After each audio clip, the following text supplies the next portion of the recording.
YouTube, welcome to the ACH Automotive channel. We are working on changing the spark plugs and the rear O2 sensors on our 2005 Mazda 6 today. I've already got the cover off of here. I pulled it off in another video. I left it off because I knew I was going to change these plugs. It's got two bolts on it and it comes off. We're going to pull the front three coils and plugs here since those are the easiest ones to start with. You'll need an 8mm 6-point quarter-inch drive ratchet and socket, and then we'll get a spark plug socket down there and pull the plugs out. I'm also going to pull this fuse here, the fuel pump fuse, which is this guy right here in the fuse box, I believe. And we're going to do a compression check. I picked up a Otc Deluxe Compression Tester Kit, part number 5605. And since the motor's got 200,000 miles on it roughly, we are going to check the compression on it and see how it does. So this is our kit, brand new, comes with a lot of adapters. Excited to test it out. This is the nicest kit I've ever owned for compression testing, so we'll test it out and see how she does. Nothing indicating to me at the moment there's a problem, but usually if you have a car like this, it's kind of a pain in the butt to change the plugs on and it's high mileage. I don't know, it's always good to kind of check the compression and see how it does. So let's get started. Let me get these front three plugs out and we'll hook up the compression tester and see how things look. Just disconnect these clips.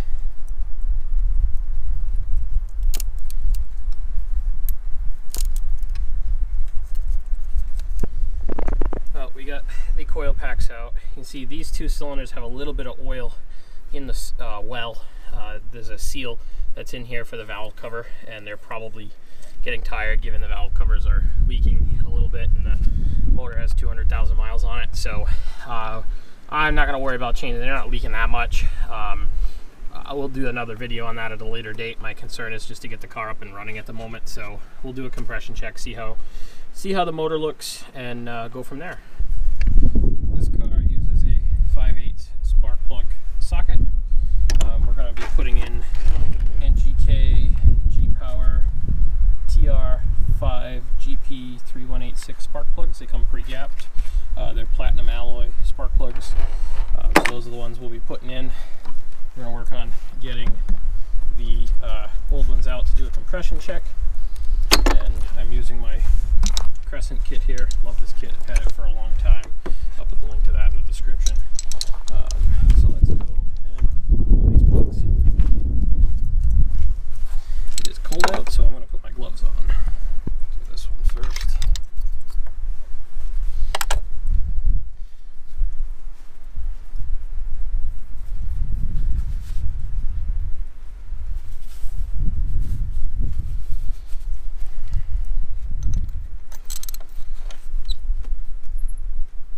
Oh my goodness, that's in there.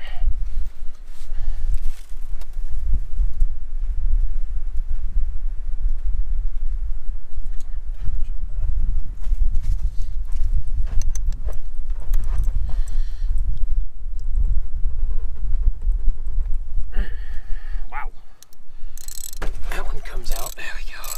This is probably the one that's been changed before.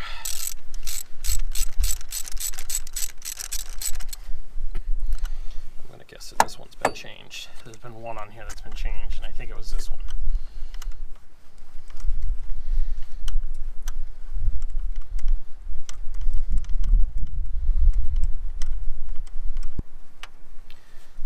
Yeah, it's got a little never sees on it. This plug is not in bad shape. Matter of fact, that thing doesn't look like it's even been firing at all. It's kind of weird. Alright. I got this plug out and this one out. This one I just broke free. What I had to do was I had to break out. I don't like doing this on these plugs because they're so small. I put a bigger ratchet on it. I started with my Crescent. Oops, this is all my tools. With my Crescent 1/2 inch. After the 3/8 wouldn't work, and it just wasn't out of the way so it stays out of trouble. It just wasn't it didn't have enough leverage on it, so I bumped up. This one's a little longer, gives you a little more leverage. It's my Husky ratchet. I did not want to go to the breaker bar on these because, again, you really don't want to break one of these in the cylinder head. That's not a good thing. So let's get this guy out here. Yeah, it's still in there. You can see there's definitely oil in these two, so the seals are gone, and we'll have to replace those, which means taking the valve cover off, which I don't have right now. My MO is just to get this up to my shop. So we're doing what we can, and I wasn't really expecting to see that, so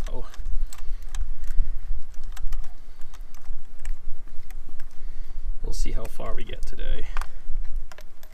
Oops, there goes my plug.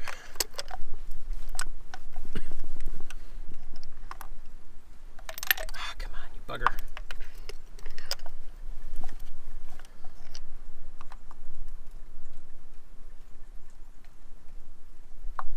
There you go, that's nice and oily. They're at least self-oiling, so they won't get seized in there.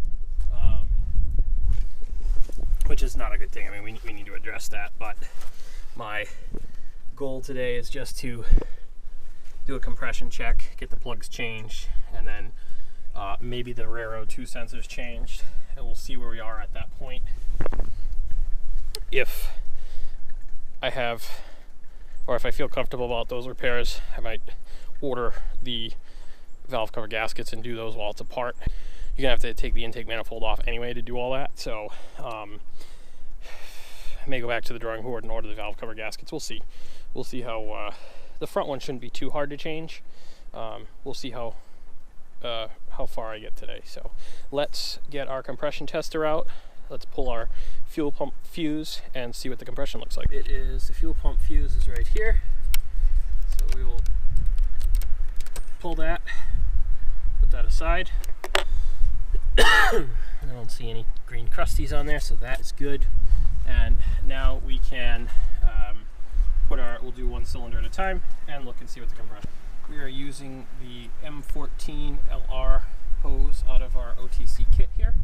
So I'm going to go screw this in to one of our cylinders here.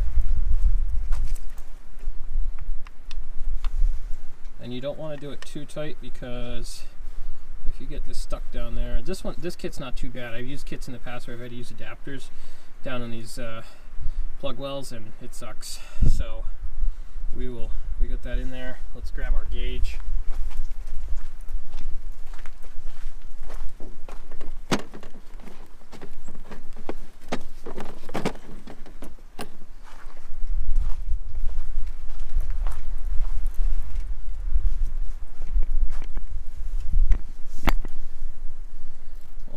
Up.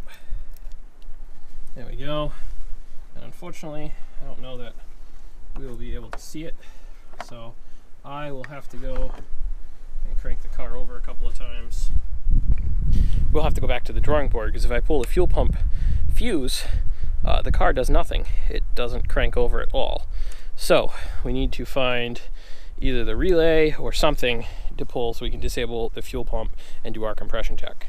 Using our all data account here, you can see I finally figured out where the fuel pump relay is that we need to pull for the compression check, and it is on the driver's side kick panel, and it is the, let's see if I can blow this up here, it's the first relay. So as you pull the panel off, there's two relays right there. It's this guy right here, it's the first one closest to you. So let's go pull that. And the kick panel down here was already half off, so I assisted it the rest of the way. It should be this blue relay right here, so we're going to pull that. There we go. We got the relay pulled, and to do a compression check on this, they actually have a 6-step procedure. And the first thing they want you to do is pull the fuel filler cap to release the pressure in the tank, remove the fuel pump relay, start the engine, let it stall, then crank the engine several times and turn the ignition switch to the lock position and install the fuel pump relay. That is for the fuel pressure release safety procedure. So what I did was I just bumped it over until there was just fuel in the lines, so we should be good now. It shouldn't have any fuel in it. So let's bump it over and see what we get for compression on this cylinder here.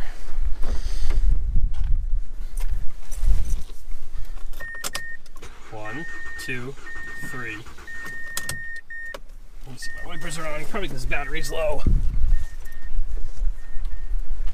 supercharger on it. Alright, about 150 pounds, 152, something like that. Let's move over one more cylinder. Move our line over here, one cylinder.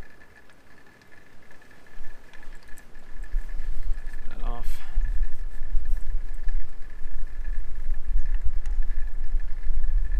We will definitely be changing these valve cover gaskets. I crank that over a little bit.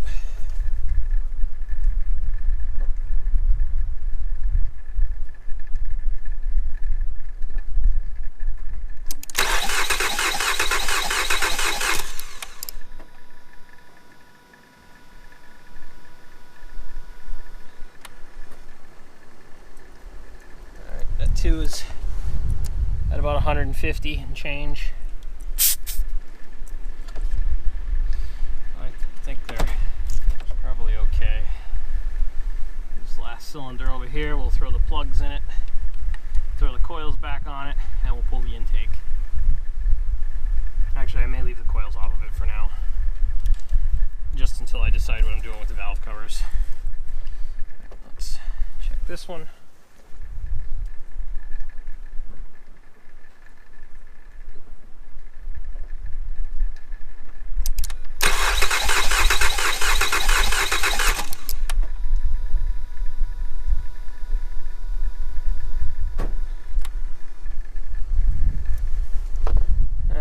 Actually probably hit the key a little longer on that one, but that one's like 155, so pretty good, I think. I went back and rechecked all 3 of these front cylinders here. The service manual, or from All Data, indicates you're supposed to crank the engine 5 times. I had only done it 3 earlier in the video. That's how I have been kind of taught how to do it. So I went back and did it per the service manual. They all come out smack dab right on 180, so compression on this front bank is very good. The first go round with holding it for 3 times came out to about 150. So this front part of this engine at least is in good shape, other than the plug wells need the seals changed. We'll put a little bit of never seize on our plugs here. This will keep them from seizing up and being difficult to remove down the road. Doesn't have to be a lot, just a little bit. There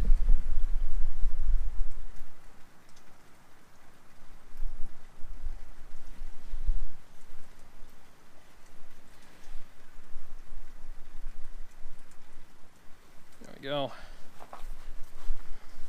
I'm just gonna never seize them all, and then we'll go put them in. Grab one of our plugs here, clean off our plug socket, stick our plug in the end here.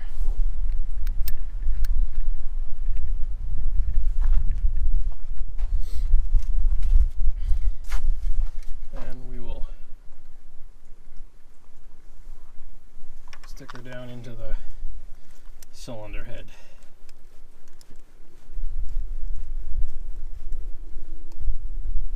There's that one. Go get another one.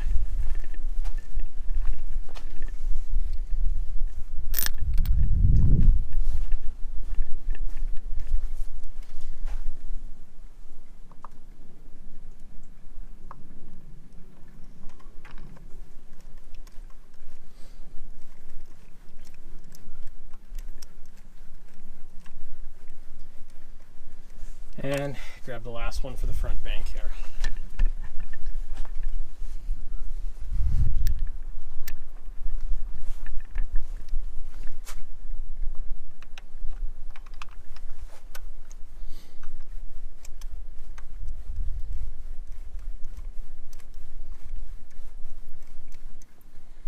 We've got our front plugs all changed. This is bank 2, bank 1's in the back. We're now I've got to take the earbox off. There's a whole bunch of wiring and stuff we've got to disconnect. This plenum has to come off. I believe those are 8mm bolts. It'll lift off once we get everything disconnected. So we will do that and move to the back plugs. Disconnecting lines up top here to take the upper intake manifold off. This hose right here, I believe, this is for the PCV valve, part of that system. You can see there's a little clip here. You just very gingerly, and I'm not sure, this one might be a little broken. No, it's good. You can just push out on the bottom here, see how it expands, and then slide it back and it'll come off this elbow. This clip for the throttle body, pull up on this red tab, and then take a little screwdriver and gently just push out on this finger here and then slide up and it'll come right off. These hoses are just hose clamps, we'll take them off. Same thing with the EGR tube here. This actually might be a little bit more tricky because the nut, that is a metal line that goes right down there. I'm not sure how I'm going to handle this yet. I may just take it off the intake manifold and just leave it sitting there. We'll just kind of cock it out. Same thing with all the hoses back here. We'll just pull the lines off and call it good. There are some zip ties that I put on here that I think I've got to check, but I may have to cut the zip ties and just pull the harness out of the way. And then we can take the 8mm bolts for the intake off. We will have to take, we don't have to take off the throttle body, but we do have to take off the elbow and the top of the gearbox here to get it all out. I've got everything disconnected. We've got our PCV tubes and stuff all slid off here. I took the 3 bolts holding the EGR valve out right now because I don't really want to try and break that bolt loose. I did have to take this 8mm bolt off here to get this harness to slide out of the way. We'll pull the 8mm bolts for the intake and it should kind of come out like this, I think. So let's get that done and see what happens. Add an extra extension here.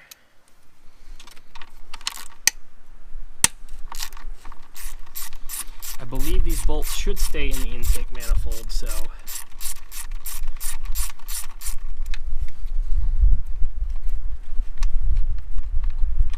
yeah, they should stay in there.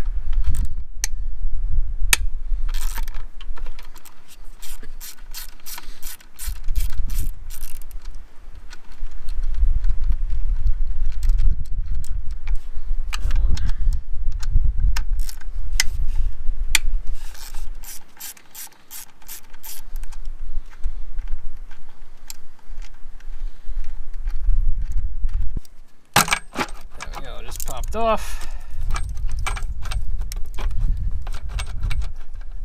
and it'll be a little tricky because I got the EGR still on there. Typically you would probably pull this off.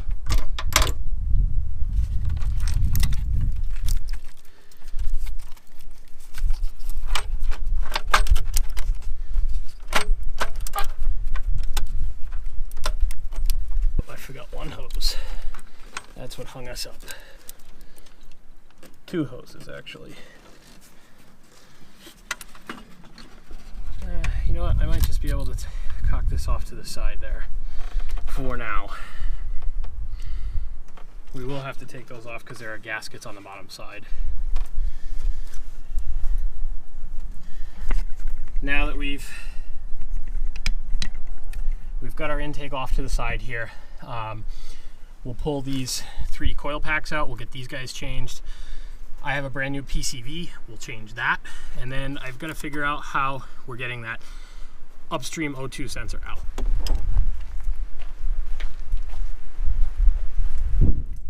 Got our coil packs out here. We're going to go through and pretty much do the same thing we did in the front, and that will be to pull the plugs out, do a compression check, new plugs in, and we'll move on to the O2 sensor, which is back there, and get that changed. And then I'll determine, these plugs didn't have any oil in the plug wells. The PCV did have a little bit of oil in it, probably because it's bad. I have a brand new one. Pretty common failure point on this car from what I read. So we'll change that, we'll change the O2. I'll determine what we're doing with the valve covers. I probably should get new valve cover gaskets for it. So plugs in the back bank are out. We're gonna set up here and do our compression check.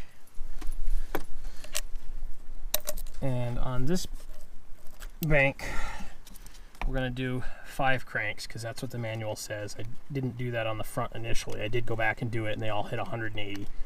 So let's see. Unfortunately, I don't know that I'll be able to see that on the camera.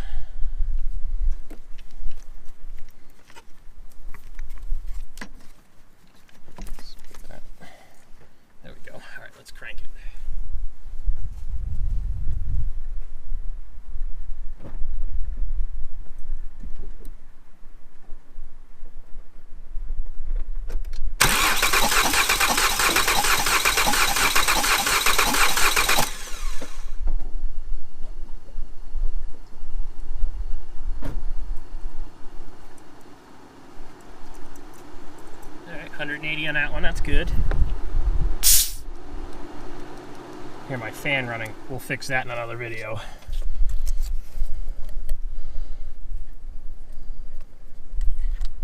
A little oily. This definitely needs valve cover gaskets, that's for sure, and plug well gaskets.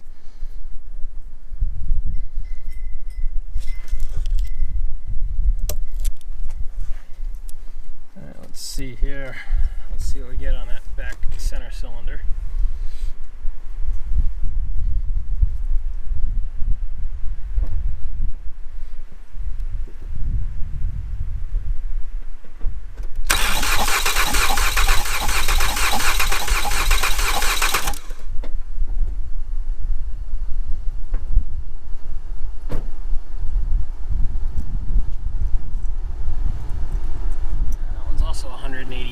So that's good.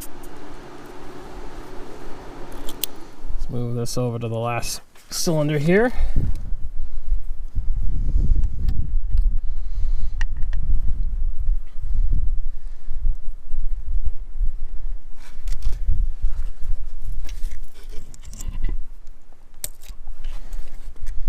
All right, last one.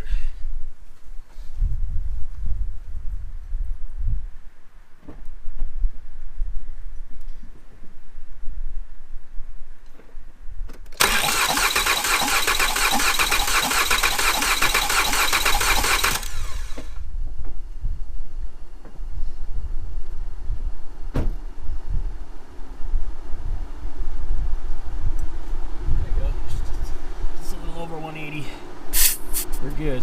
So we have good compression in all 6 cylinders. That's a very good sign. Let me never seize up my plugs. We'll put them in, and then we'll proceed on to the O2 sensor.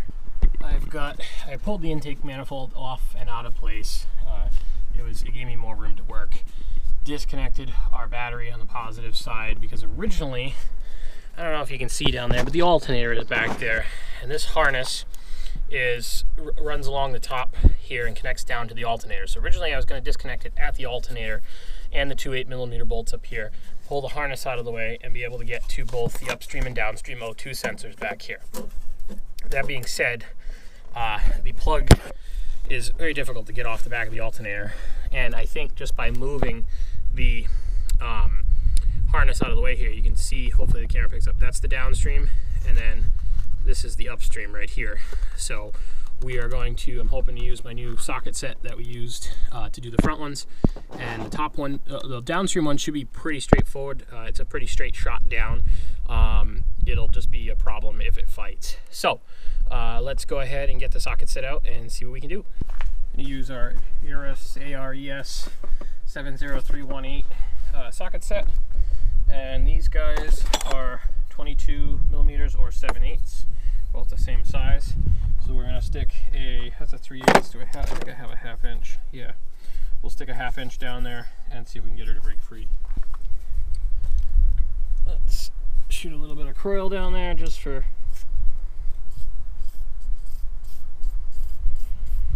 kicks.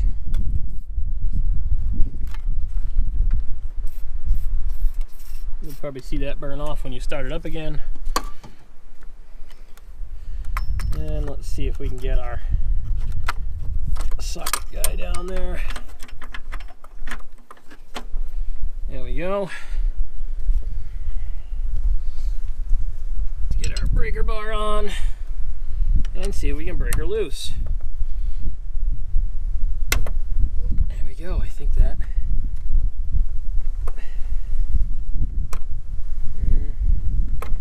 Maybe not.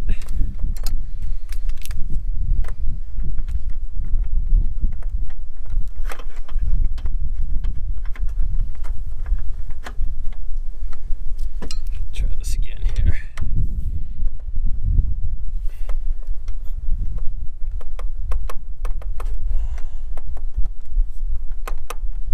I think she's just hopping around. I don't think she's actually.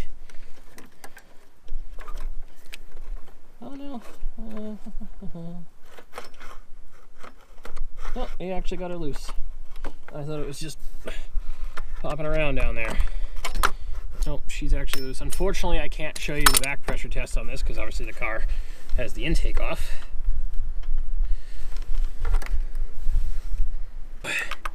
There's our downstream one. Yeah, these don't look as bad as the front ones did. The front ones were really crusty looking. Alrighty. So that one's good.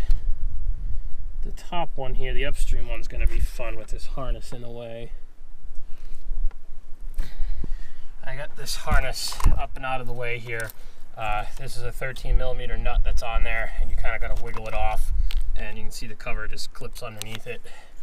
We'll have to get another alternator pigtail. When I pressed a plastic clip, it just snapped. It's from being brittled down by the 200,000 miles of being down by the exhaust system, and everything, all the plastic on this car is very brittle. The upstream O2 sensor is right here, so I don't know if the camera will pick up on that, but I should be able to put a short half-inch extension on it and the socket, and hopefully it breaks free.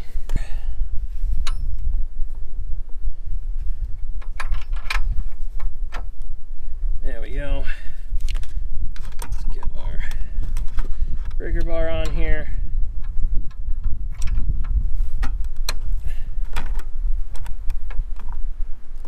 There we go.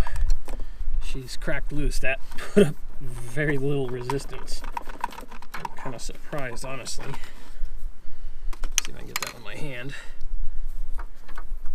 Yep. There we go.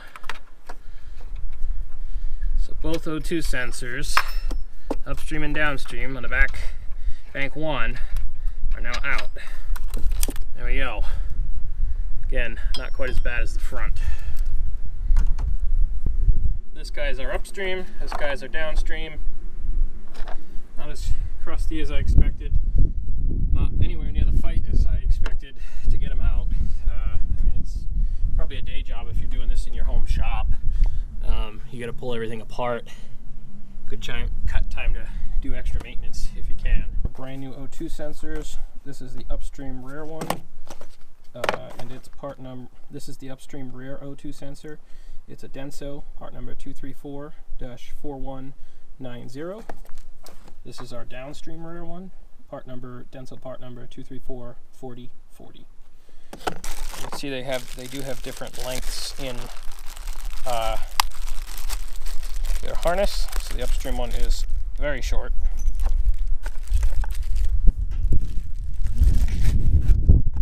And then the downstream one is a little longer.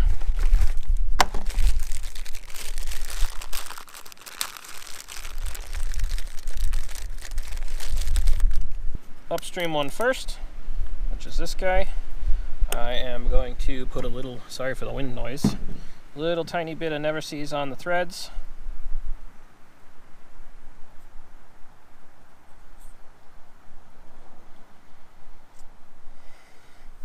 Let's clean that up.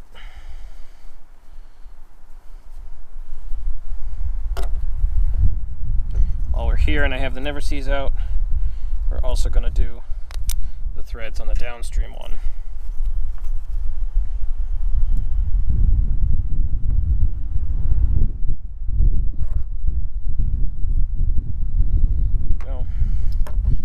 Alright, let's go throw the upstream one in the car. As I can see, it looks like the cat looks like it's okay. Everything looks like it's intact. So let's thread our upstream O2 sensor in. And I think I've made the executive decision. I am going to hold off changing the valve cover gaskets for now. They're fairly straightforward to take off. I just need to get this car up to my shop. So we're just going to get it running for the moment.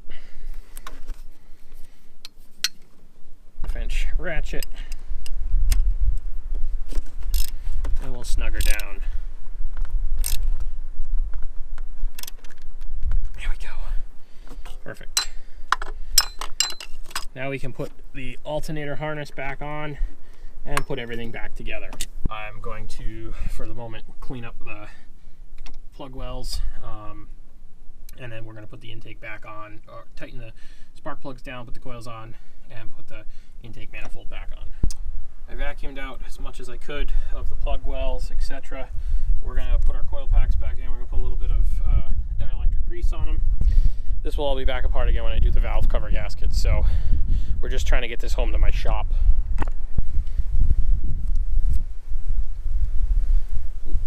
Just put a little dab at the bottom there.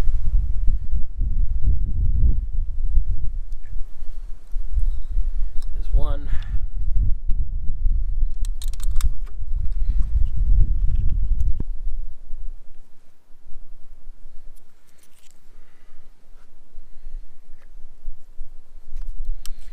There's two in.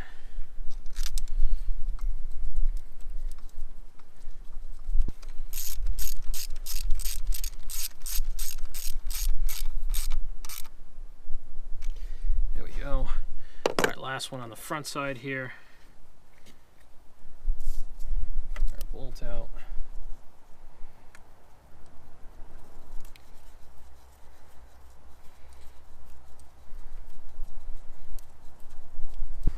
Everything is back together under the hood now. I have the wrong PCV valve. Tasca sent me the wrong one. That one's definitely bad, but I need to get this back to the shop. So I put the old one back in. Since we're going to change the valve covers, valve cover gaskets at a later date, it's all going to come apart again anyway.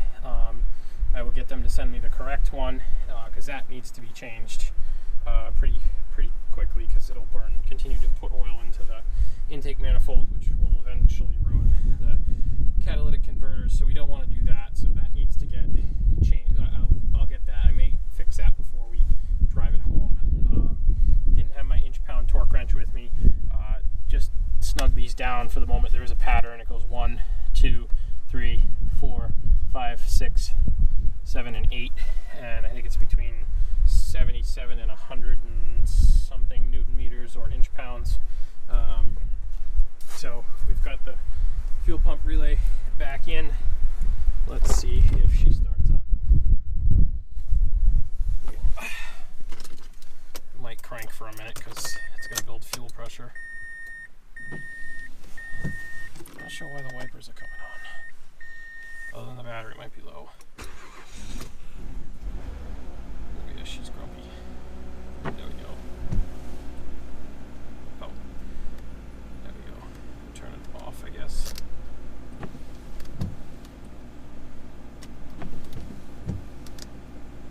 Okay, there we go.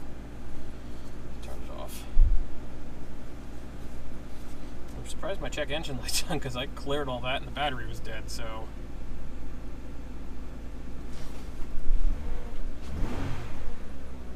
Well, not dead, but I disconnected the battery. Alright guys, well that's it for this video. I've been dragging this project out a little bit. I still have plenty more to do on our Mazda 6 here. I'm hoping at this point now, if I go get the 2 front tires mounted in balance, we can get it registered and drive it home. Hoping that will be the next video. We'll see what happens this week. It does have a wheel bearing that is unhappy.